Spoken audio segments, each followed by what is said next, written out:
Arsenal next, and I know guys are feeling it now. Keke, before Arsenal, the nerves are always there as a must. They've always been there. I mean, I've watched the Premier League at least 20 plus years, and the Arsenal game, whether it's at Old Trafford, Highbury, Emirates, name it, a neutral ground, it's that game. It's nerves. It's susu in the panties. It's the one. It's the one, guys. But before we get into it, I've got some good news for you to perhaps psych you up before the game. My name is Webb. Subscribe to the Diallo Sport. He's Keke, and here we are again to talk Man United because Ruben Amorim has told us that Amad Diallo, Kobe Maino, Manuel Ugarte, Luke Shaw could all be back before the end of the season. Should we be happy about that? Oh, well, I thought the good news was we have money from somewhere. But yeah, I guess if it's injury news, nah. But you know what? It's exciting news, man. When I first saw that, I thought, wow, I'm mad because we had ruled out Ahmad for the rest of the season. But what that means, Webb, is that if we can just limp to the Europa League final and you have Ahmad somewhere in that lineup, there's a good chance we could win this thing.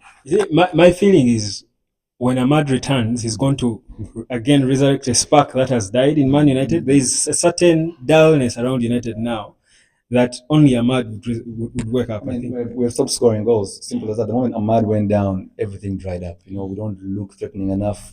There's our XG has substantially gone down, and we're just basically a very below average team. So having Ahmad come back, a good chance of seeing two great attacking players in Luke Shaw and Mason Mount. Listen, I know what you're thinking. Please, Mason Mount, KK, don't listen to him, guys. Don't. Okay.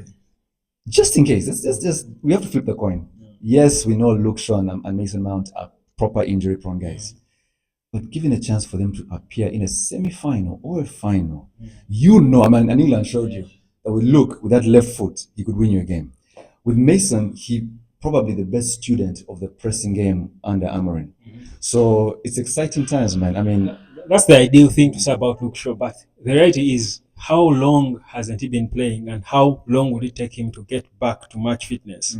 Because if you haven't been played for so long, you've been playing for so long, you can't really just come out of nowhere, however good you are, and put on those levels. My fear is Luke Shaw will struggle for so long, probably until his current contract is done.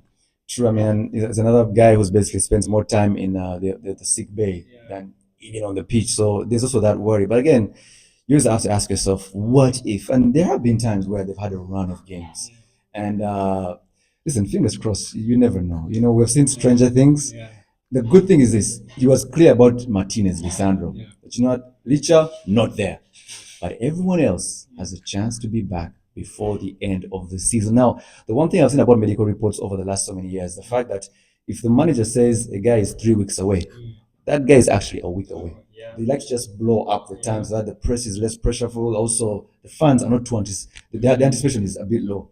So this is exciting news, bro. Also, a factor in the time for the player to return to training and become match fit again. Yeah, there's also that. But again, people like Ahmad, very hungry to be back. Of course, like you saw last night, Collier is back. You know, so listen, fingers crossed, with a lot to play for. I gotta be hopeful. We've got to be hopeful, guys. Little hope, faint hope before the end of the season is always good, isn't it? But more hope, or perhaps excitement about the Europa League from Ruben Amorim, making a bold statement that the Europa League is harder than the Champions League. Listen, there are people who say that the Championship is harder than the Premier League. Ahmad knows better, perhaps. Physicality, I mean, yes, the quality is different. There's more quality up that side. But in terms of competitiveness, in terms of the challenges you receive, in terms of just the aggression, they say the championship game, the playoff, is the most expensive game in football. More expensive than the World Cup final. What does that tell about the Europa League, man? I mean, these are teams that believe they should be in the Champions League, one. Two, they claim Thursday night football. So I think that what it means it's harder is because of the fact that you play closer to Premier League games. You underestimate teams, which means teams are more likely to beat you. But also the fact that Ruben Amorim seems to do better against bigger sides than smaller sides. Now, he probably says, I can pick my chances against Barcelona. But against a team like Slovakia, you get, Victoria Ringworm or some crazy Europa League name, you will struggle because when kids are playing FIFA, they're playing Man City, they're playing Liverpool. You know how those guys play. But if you're playing, just give me a team. Slava Praga. Who's their nine? Purple Haze, Papo Hayes. who is Who's their guy? Who's the number 420? You see what I mean? You see what I mean? So you're better off fighting a guy you know than a guy you've read about. So he has a point there. Yeah, that unlimited. I remember the FSB game, bro. We won that game at OT, but boy, I can think that is one of the toughest games Amorim has played. Listen, even back in the Ferguson times, every time we'd slide into the Europa League where we played Atletico Bilbao or someone, it would be a tough fixture. And guess who never won the Europa League? Alex Ferguson. So it's a tough one.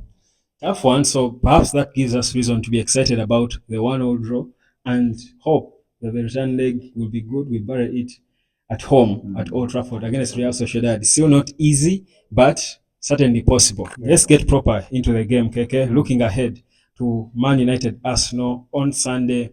We know where Arsenal is. Our squad. Where is our hope? Because it has to be there. We just have to have the hope as fans of Man United, because we know what we're up against. We know Ronnie is coming here, and we can imagine he's an Arsenal guy. Ronnie is an Arsenal guy. We watch the game with him.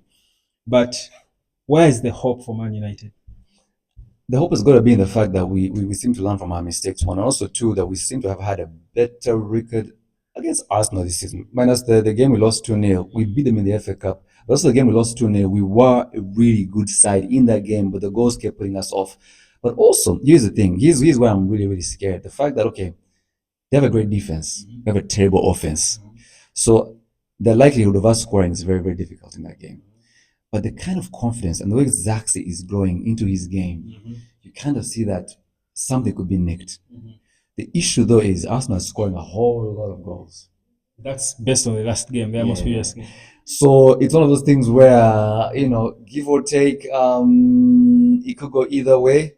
But because we have a band, we have a bit of a date with them. But they also have a little bit of beef with the FA Cup. It's tough to call. But where's the hope? I think we're learning from our mistakes. We had a great result yesterday night. We didn't play badly. We dominated for at least an hour against the Sociedad side that, you could say they lost to Barcelona over the weekend but listen, they were down to 10 men against Barcelona. Yesterday they were home, they were fired up. They got a penalty. I'm hopeful. We can get a result. I think we can get a draw in that game. A draw in that game. Chido Obi, would he start if you are Amorim? Do you start him? Why not? Every time we play from Arsenal guy, whether it's Sanchez, whether it's Van Persie, they score. So why not? And he knows them, probably, a little bit. And of course, he wants to prove to Arteta, listen, you didn't give me a chance. Because I think one of the reasons why him and Haven left was because they weren't assured of fasting opportunities. And also Haven wanted to play in midfield.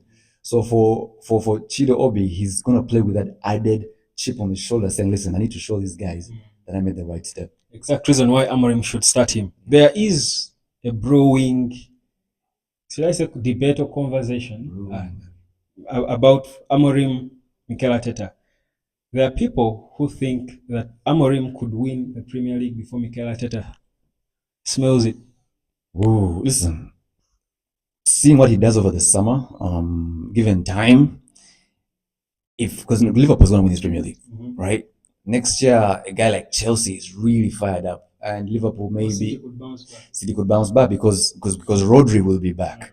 So Arsenal's window is really this window right here, and yet their competitors are really, really on point. By the time Amorim gets his team together, Saka would have been so angry being Real Madrid with Saliba. And you know how Arsenal works. Over the years, we've seen they get so close, they get frustrated, and next thing you know, they're in Spain.